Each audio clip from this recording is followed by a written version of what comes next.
And I'm joined now by Republican Congresswoman Ileana Ros-Lehtinen of Florida. Congresswoman, thank you for taking a few minutes. Well, let me just start with the bottom line question here. Do you want Paul Ryan to be the next Speaker of the House?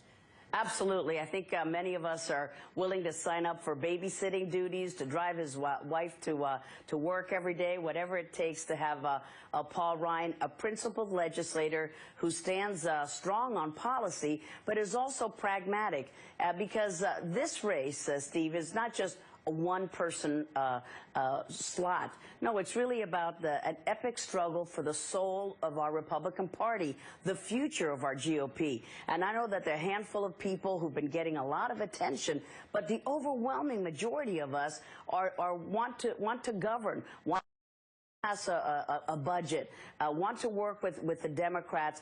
Sure, we're proud to be Republicans, but we understand that this is a bipartisan nation, and we can't just always have it your way or the highway. So we hope that folks look at Paul Ryan, and not through their litmus test, because we have some who are still saying that Paul Ryan may not pass their test for the policy or for this, and they put out their litmus test. Well, my golly, Paul Ryan has proven as budget chairman, Ways and Means chairman, that he carries Republican conservative values with him, but he's pragmatic. We can't have a my way or we shut down the government.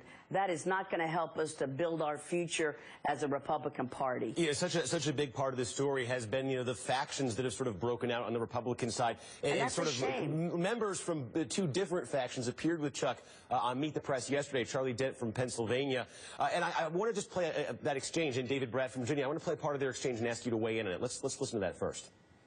We need to expand the governance wing of the Republican Party, those who have the capacity to say yes. The Senate is a major problem, but we shouldn't be waving a white flag ahead of time. Oh. The compromise comes later when we get to the White House.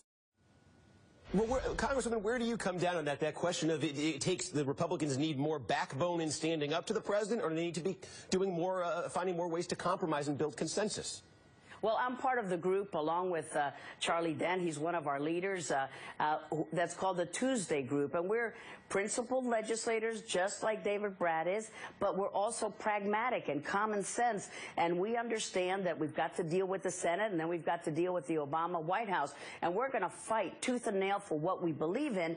But we don't think that shutting down the government is a credible approach to being a majority party. And the American people will quickly tired of this drama every month over one issue or another. I may be in favor of that issue, and I strongly believe that, but does it mean that everybody has to agree with me, or I'm not going to fund the government? That's not the way, that's not what we're sent there to do.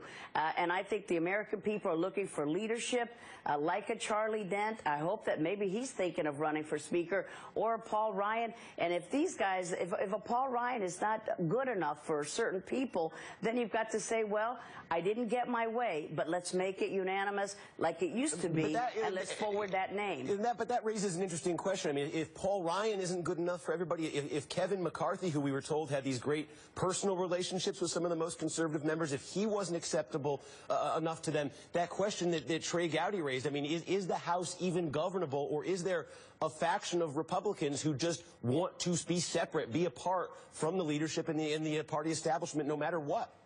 Well, I think that there might be that faction, but Steve, what I think is that we've got to bring it to a vote. When Trey says we've got to have a family discussion, we've got a dysfunctional family right now. But I say let's take it to the test. We've got this motion to vacate the chair. Let's put it for a vote. I think that most of the folks will be voting to make sure that we keep the government going, that we have a speaker, whether it's John Boehner, and hats off to him for keeping the job for as long as it takes, Kevin McCarthy, who's done a fabulous job as majority leader, and now Paul Ryan. If those people aren't good enough, and now we're thinking that Paul Ryan isn't going to be good enough, by golly, I mean, what does it take?